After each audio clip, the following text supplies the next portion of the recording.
Good morning, holy brothers! Thank you so much for joining us on our pathway to peace inside the Garden of Peace. If you're following along, we're on page 57, and today's lesson is called Prime Perfection. Here we go. One little note on the top of the page. It talks about a clarification. I'm going to spend just a few seconds on this, because if you have questions, we'll go through it later. But basically understand that if a woman does something wrong, or says something inappropriate, or buys a dress that's not tznius, you can never, ever comment or criticize about it. That's it. Understand why this is happening. Maybe pray to God for it, and try to understand the messages. Before the fact, if your wife wants to know what the laws of tznius are, or she wants to understand how to keep Shabbat, you are more than welcome to open up a sefer with her, to learn with her, to delve through the halachos, understand Judaism, no problem. If she's asking for it, encouraging it, great, learn together. But remember, once it happens, totally different ball game. You cannot use any of that after the fact. Okay? Let's go. How will she change? Let's say she's wearing not tznius stuff, or she buys $1,500 worth of dresses that are all inappropriate. What are we going to do to make her difference? I have no idea. How's it going to change? One of the arguments of the Yetzer Hara, the evil inclination, uses to incite a husband to comment, to open his mouth, to not realize what's coming out, and criticize, is that what he's saying is for ultimate spiritual and material benefit. I'm only trying to help her. What do you mean? It's exactly what you told me, yes? You guys said hello. I was saying that's what my friend said. Whatever. I learned this. Asking for a friend, yes. Asking for a friend. What do you mean? I love her. It's not that I hate her. It's not that I want to put her down. I'm really just trying to do good. I want her to be a better person. I want her to know and not be in the dark. And doesn't she have to know these things? I think there's a way around everything to get everything all together.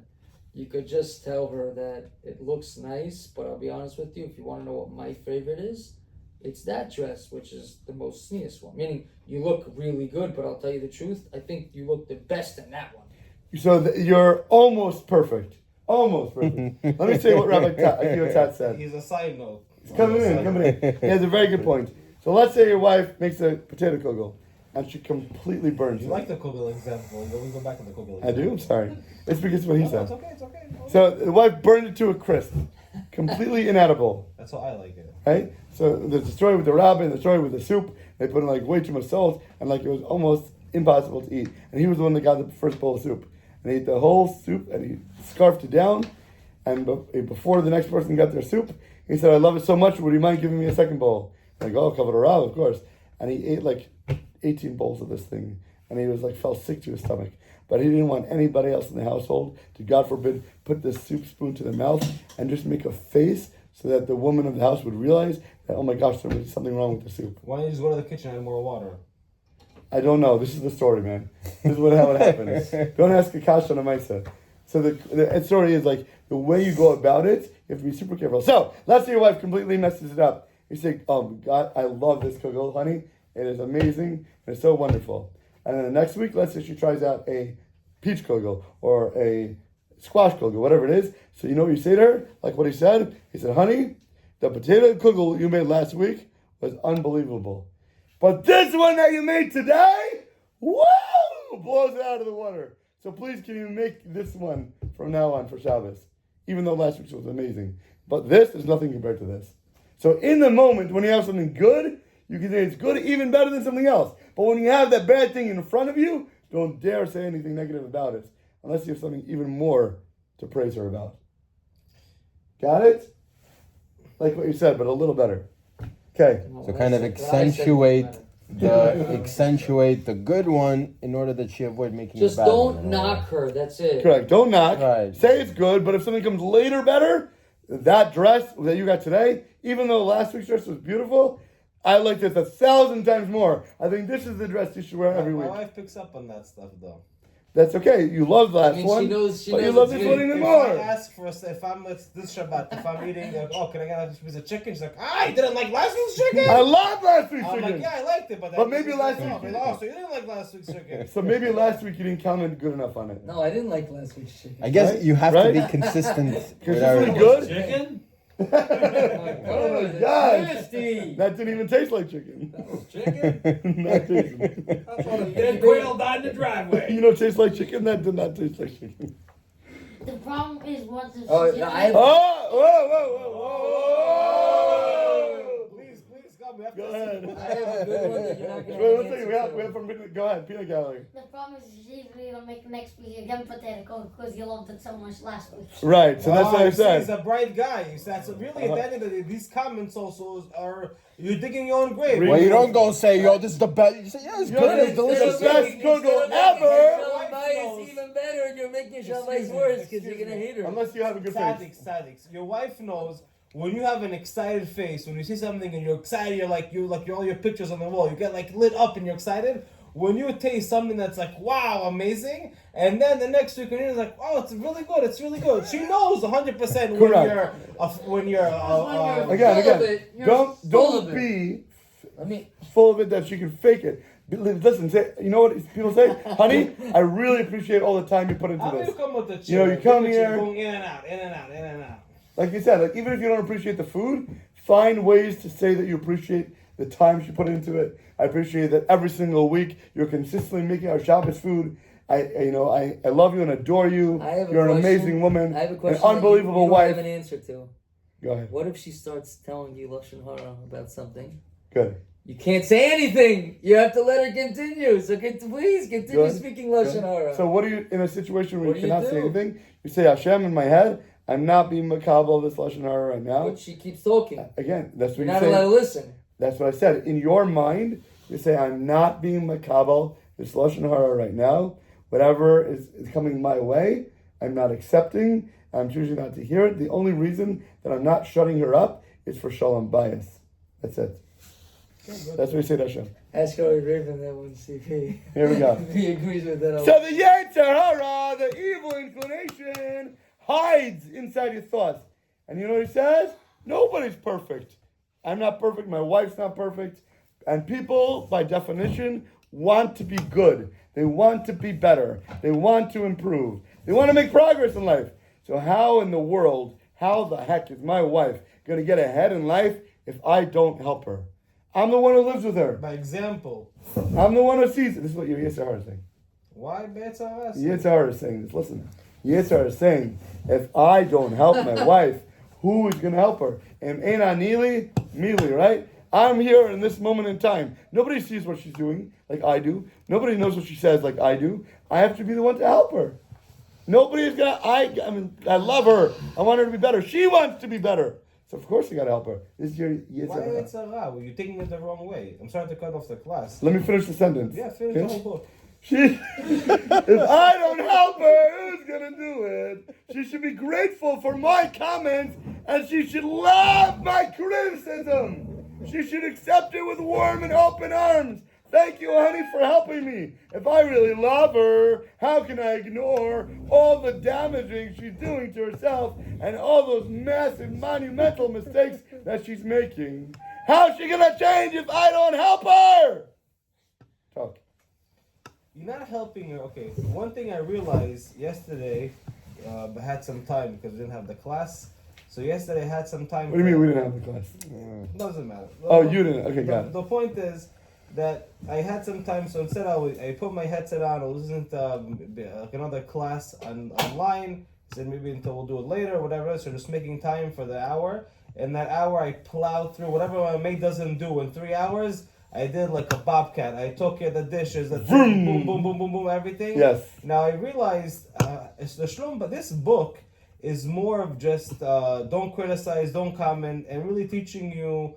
From my opinion, again, I'm not a graduate yet. No problem. I'm not anything. What you're advanced. gleaning But from from what I've been for the past year and a half of being one of your apprentices, I can say that this book is just teaching you the guidelines of how to do it. Now, if you want to master this book, you can't come in as a defense and saying, oh, I'm not gonna cry, I'm not gonna criticize, and you just wait online, just wait for the ball to come in. You gotta be a quarterback, and you gotta run into the game. That's all in this book, by the way. Okay, we didn't get to that. Zarisa, we talked about making your wife the number one priority. That means running to do what she wants before anything else that we have to do. But not only making her when she calls you, but being 24/7 On top of the game. But on top On of the the ball. game, knowing that you're not gonna, if she doesn't do dishes, you do the dishes. If she's not taking care of the kids, take care of the kids. Run. Being in terms of, if she does something, that's great, but I'm not expecting nothing from her. I'm not supposed to have nothing from her on her end, and always being The giver. just The doer. like just By the way, like the just only like way the to have boss, shalom just like bayis- the boss in the company. He's depending on his people. But if he's depending on his people, he'll close the gate and go home. Forget about He it. has to be the first I one wanna in, say the something. last one out. Yeah, I they're not the boss. And if you give somebody to run the company that has no care about it, has no heart in it, it's going to go straight into the ground. I want to tell you something from my experience. Okay, the only way to have good shalom bayis is go to the mikveh and daven nates in the morning. I'm telling you. Dun, dun, dun, dun. Then you're like, you're good. But when, like, if I don't daven nates, like, she says something to me, I'd be like, Your head you could know, be like off you- your game. not another word. You You can be know? off your game, right? Yeah, because you need to be happy. When you're besimcha, then nothing bothers you. Ah, that's the key. I'm telling you, that's it. Real What happens if your inside Your wife can contentment say whatever she and wants happiness. to you, you're good. and What simcha. happens if the husband is not happy to daven in the If next? he's not happy, so then he's going to scream at his wife. That's the Maybe he goal. should daven it all the time. He should daven nates all the time. Not everyone could. Whatever. Wake up in the morning like this, Tadiq here. If Okay. he doesn't want to, he doesn't like it. So quickly, just a few more notes before we close for the class. Before we dismantle the evil inclination, the Yetzer Hara's mental landmines that he puts all over and is ready to explode in your face, let's see what happens. Let's open up a woman's heart and realize what's going on when he's trying to help her and be her savior and fix what she is doing wrong.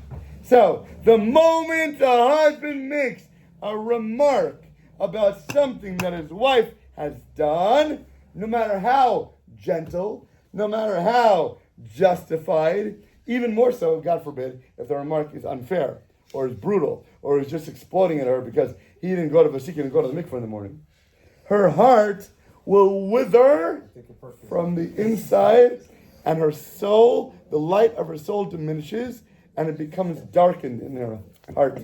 She sees herself as nothingness. She sees herself as being emptied and worthless and unsuccessful. She loses a will to improve. If you belittle her, she goes into a state of depression. All she has left is a need to survive. And if she's in survival mode, like a threatened, wounded she-wolf, She will claw your guts out. yes! The fangs come out, the claws come out, and she will do everything she can to dig her nails into the ground and to hold her ground, to justify herself, to live because she is being stabbed in the heart, even if it goes against all logic. You know, and it I makes have- no sense whatsoever. I know somebody who very criticizes his wife a lot. Not only that, but his parents criticize her in front of him, and he does not defend her. And she looks like her soul is dead. Like, I feel like one day she's just gonna blow his brains out if he doesn't stop. Like, she looks like that might It's a happen. battered woman. It's Yeah. battered with words. Same Like thing. the way she walks, the way she talks. I feel like she's on can drugs literally now. see it. You know, like almost like she's on Prozac or something. You know, crazy. it's awful. It's awful. And I remember telling Does she abuse him? Seriously, I'm not She joking. has nothing I remember left to telling say. him. I was But I'm telling saying him. behind closed doors. I was she telling made- him one day. I was like, "Yo, why are you not defending your wife when your parents are over? Like, because he's a relative of mine." Letting them destroy her. I was like, "What are you doing?" Yeah, but he's like, does she "Oh." abuse him? Seriously. He's like, I try to defend it. I'm like, bro, no, I see you just stand there, like, you know. You see it. Can I ask you something? Have you ever seen her? Does she abuse him? Again, it's not coming from her. That's what he's Guys, saying. Arya, go sit down. That's what- What do you mean? I'm asking Sometimes serious go to questions. the nets or go to the mikveh. You gotta tell them to go to the mikveh every morning. So at such- That's why people have issues. 'Cause they're- So at such times when she's getting destroyed and wounded, sometimes she can only hold on to whatever she can. Her fangs will come out, and nothing First of all, logic has left the building. Rabbi Shalom Arush says That's this it. book applies in most of the situations. Doesn't mean in every single situation. He even writes it, right?